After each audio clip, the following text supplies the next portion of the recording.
오늘은 축사, 감사 한번 고백합시다. 축사, 감사. 오늘 우리가 살펴보고자 하는 네 번째 표적은 사복음서 모두가 똑같이 기록하고 있습니다. 예수님의 수많은 표적들 가운데서 사복음서가 공통적으로 기록하고 있는 것은 오직 이 네 번째 표적뿐입니다. 이 네 번째 표적은 예수님의 표적들 가운데 가장 많은 사람들이 한꺼번에 두 눈으로 목격하고 현장에서 체험했던 사건입니다. 뿐만 아니라 이는 예수님의 신성을 가장 잘 나타내주는 표적이기도 합니다. 과거 이스라엘 백성들이 광야에서 줄일 때입니다. 하나님은 하늘에서 만나를 내려서 그들을 먹이셨습니다.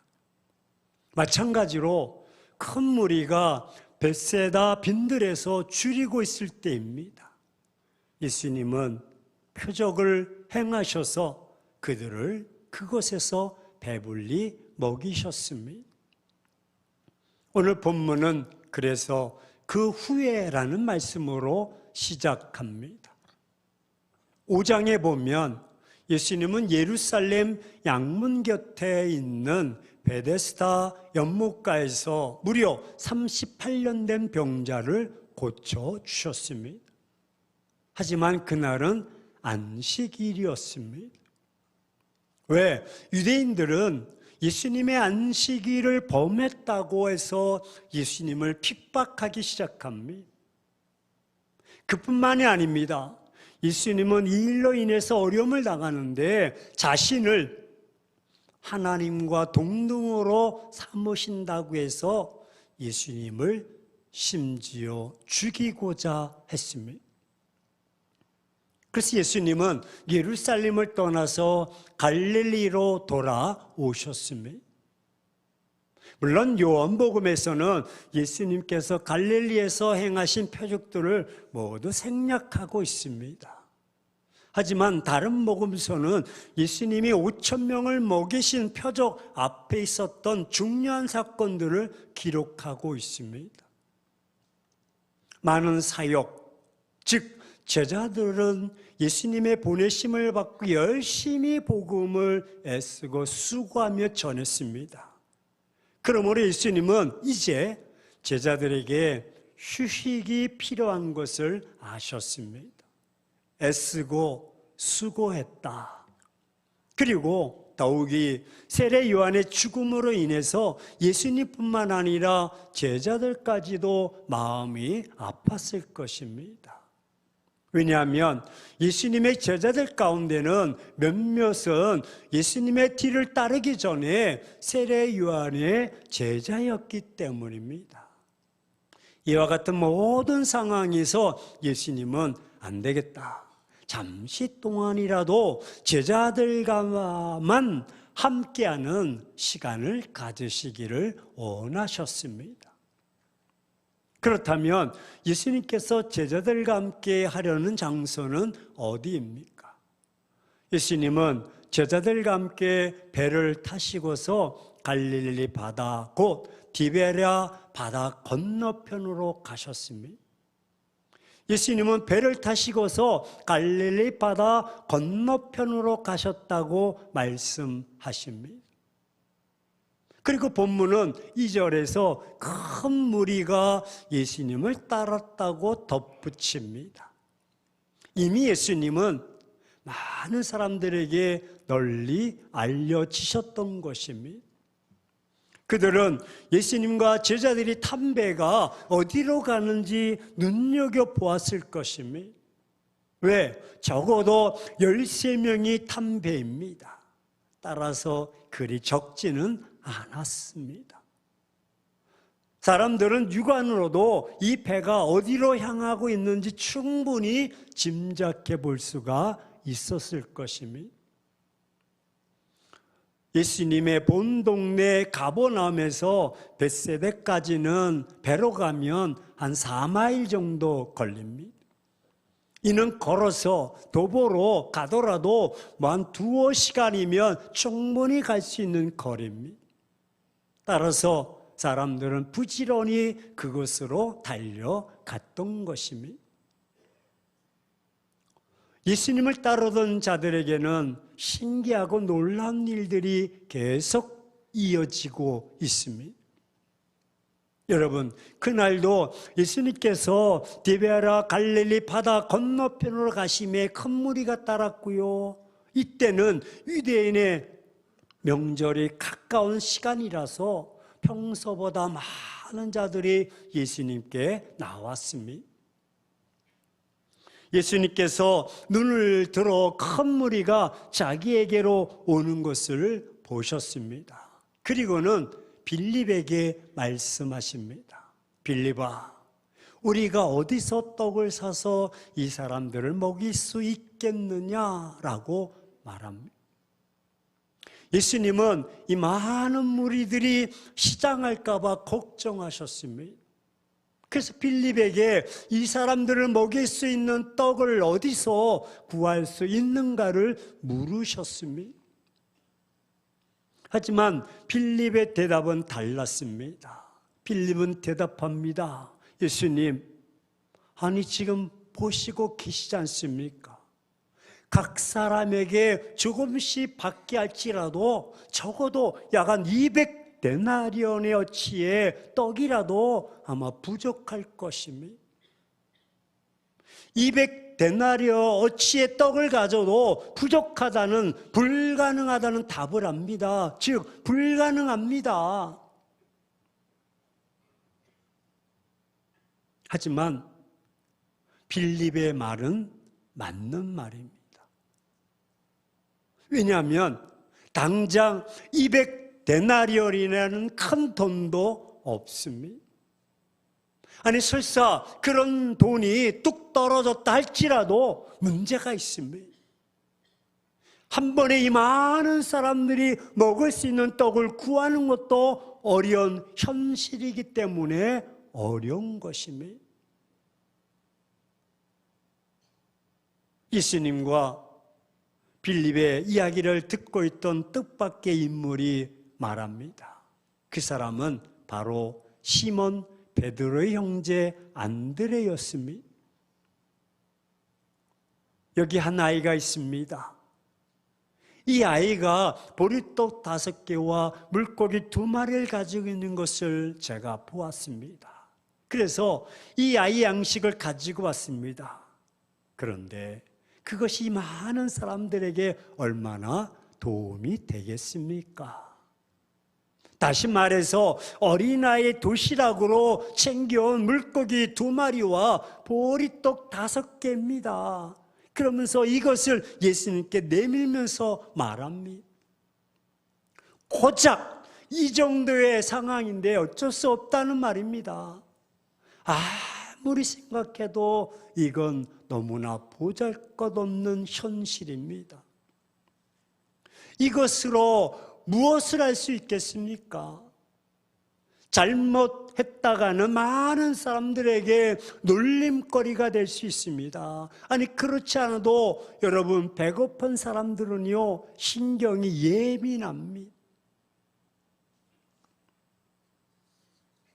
저는 말씀을 연구하면서 내가 2000년 전에 주님 곁에 있었으면 좋은 방법이 있다. 좋은 해결책이 있다. 들어보십시오. 예수님, 각자 해결할 수 있도록 빨리 돌려보냅시다. 이때 아멘 하시면 곤란합니다. 시침이 딱 되고 빨리들 돌아가. 그리고 싹 돌아서면 이거 옳은 방법입니다. 근데 예수님께서 이런 지시를 하십니다. 예수님께서 말씀하시기를 사람들로 하여금 그 잔디에 앉게 하라고 말씀하십니다. 왜? 그곳에는 잔디가 널리 깔려져 있습니다. 그래서 사람들은 그곳 잔디에 앉았습니다. 무엇인가를 기대하며 앉았습니다. 사람들의 수를 헤아려 보니 무려 5천 명쯤 되었습니다. 그 숫자가 자그만치 5천 명이라 어마어마한 숫자입니다. 하지만 이제부터 문제입니다. 이 많은 사람들을 먹일 수 있는 방법은 현실적으로 불가능합니다. 아니, 이 지역에 있는 모든 떡들을 다 수거해도 불가능합니다. 여러분, 배고픈 사람에게 만족을 주지 못하면 오히려 소란이 일어날 것입니다. 여기저기서 죽는다고만 난리를 칠 것입니다. 어른뿐만 아니라 아이들도 부녀자들도 퍽퍽 쓰러집니다. 그들의 모습을 보니까 헐떡거리며 호흡이 거칠게 됩니다. 그러니 제가 말씀드린 대로 어서 빨리 각자 해결할 수 있도록 집으로 돌려보내야 됩니다. 이 방법이 최선책입니다. 이 방법이 사고를 예방할 수 있는 지름길이요 대안입니다. 하지만 주님은 그렇게 하지 않으셨습니다. 그렇게 하신 데는 그만한 이유가 있으십니다. 그렇다면 그 이유가 무엇입니까? 그 이유는 이렇습니다. 예수님은 이런 상황에서 오히려 축사하시며 감사하시려고 했던 것입니다. 이때는 아멘 하셔야 됩니다.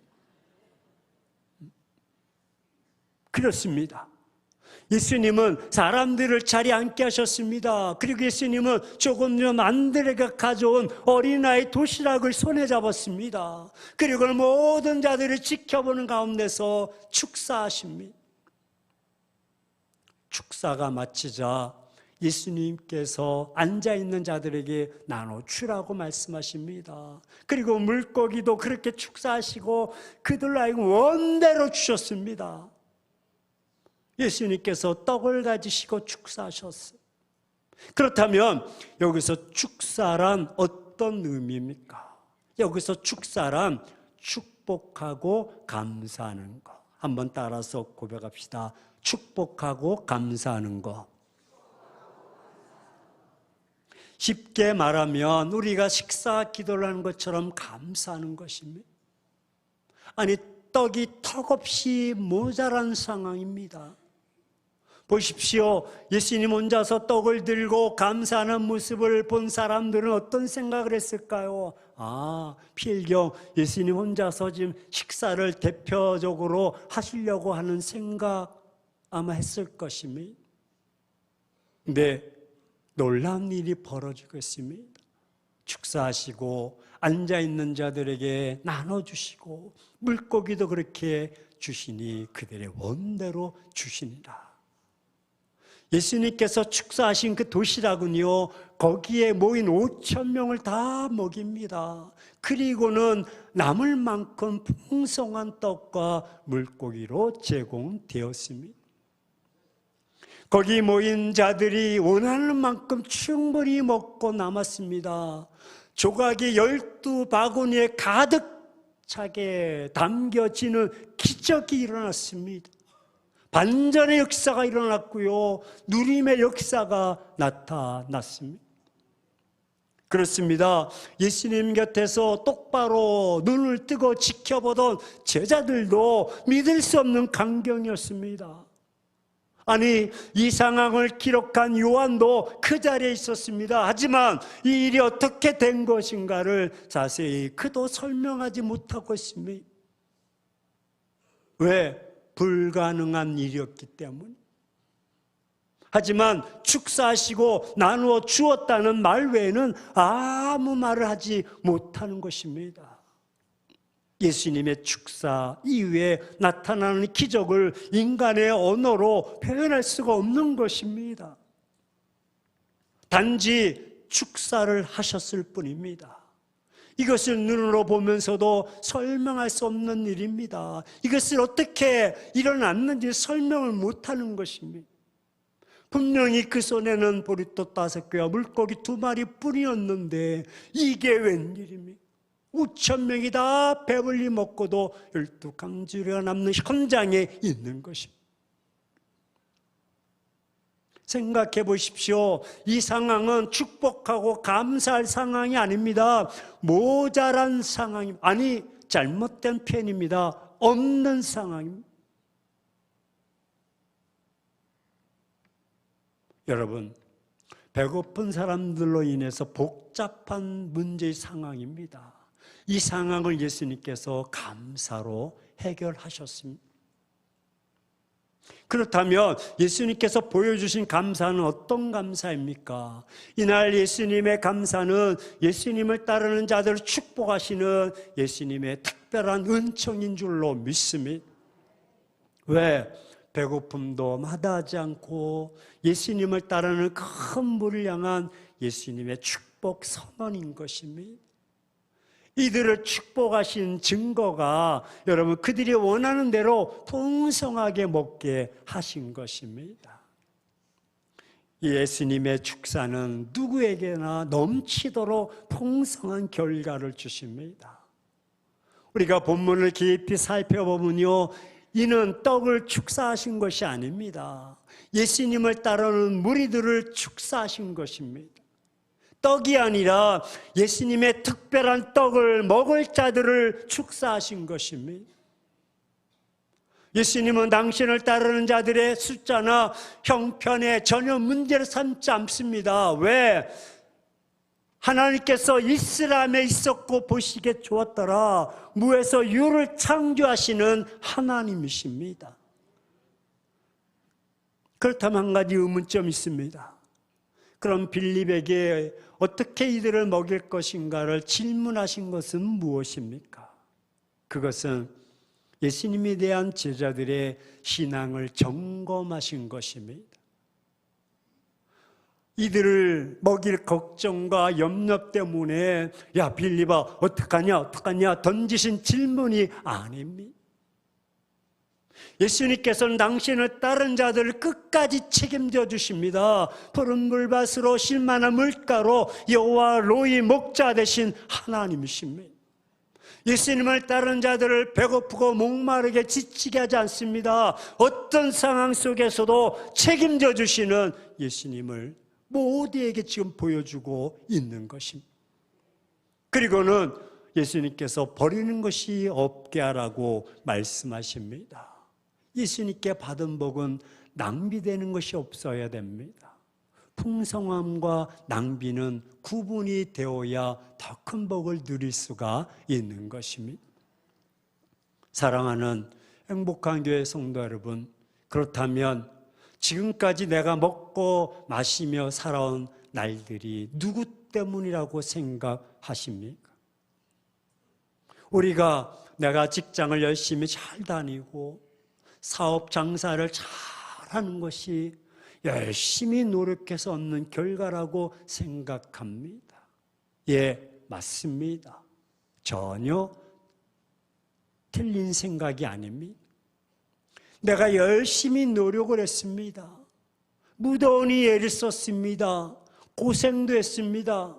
아니 경쟁사회에서 살아남으려고 치열하게 달려왔습니다. 근데 본문을 보십시오.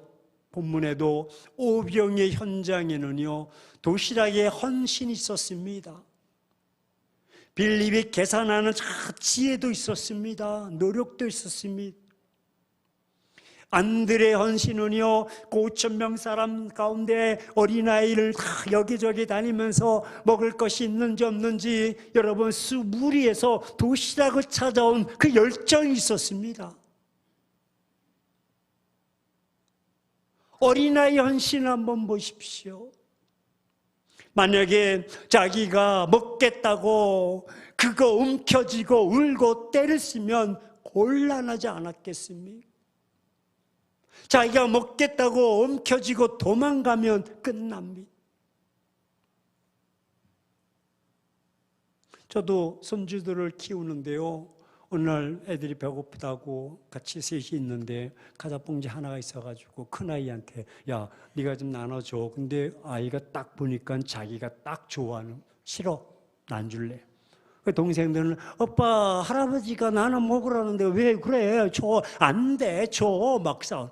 그래서 할아버지는 저는 야, 싸우지 마, 싸우지 마 그래도 막 쟁탄, 차가 막 흔들 정도로 쟁탄전을 막 울고 난리. 아이들의 심리는요, 아이고, 아니 아저씨가 뭔데 나한테 왜 이걸 달라 그래, 이건 내가 먹는 양식이에요 그러고 한다면 헌신이 되겠습니까? 나름대로 순종하고 헌신한 거예요. 그렇다면 정말 내 노력과 열심히 살아온 결과만으로 지금의 내 모습이 가능했을까? 그렇지는 않다는. 예수님은 당신을 따르는 모든 자들을 축사하십니다. 예수님을 따르는 자들에게는요, 감사로 그들의 부족과 공급을 채워주시고 축사하십니다. 여러분, 예수님은 떡을 가지시고 축사하셨습니다. 예수님은 떡을 보시면서 그것을 축복하신 것이 아닙니다. 예수님은 하늘을 우러러 보시면서 하나님 아버지께 감사하신 것입니다. 비록 보리떡 5개와 물고기 2마리 보잘것이 없는 것이었습니다. 그러나 예수님은 가진 것으로 감사하셨고 그 감사는 그 깊이와 높이가 다릅니다. 우리는 주어진 것들로 인해서 늘 감사를 합니다. 하지만 주님은 그렇지 않았습니다. 예수님은 이제 곧 이것으로 모두가 배불리 먹게 될 것을 다 바라보시면서 감사한 것입니다. 주어질 것을 바라보며 하나님 아버지께 미리 감사하신 것입니다. 그렇습니다. 성경에 예수님은 나사로를 살려놓고 나사로가 살았네, 이게 웬일이야, 하나님 감사합니다, 나사로가 살았습니다, 그렇게 하지 않았습니다. 돌무덤 앞에서 그 두 손을 드시고 하나님 나의 기도를 들어주심을 감사합니다. 그리고 감사를 선포하고 무덤을 향해서 나사로야 나오너라 할 때 무덤이 열리고 나사로가 나온 줄로 믿습니다. 미리 감사하신 것입니다. 축사하신 것입니다. 그렇다면 우리도 예수님이 우리에게 보여주신 이 원리를 따라야 됩니다. 이 원리를 따라 우리도 미리 감사를 드릴 수 있기를 축원합니다. 물론 지난날의 일 감사드린 것 그것만이 아닙니다.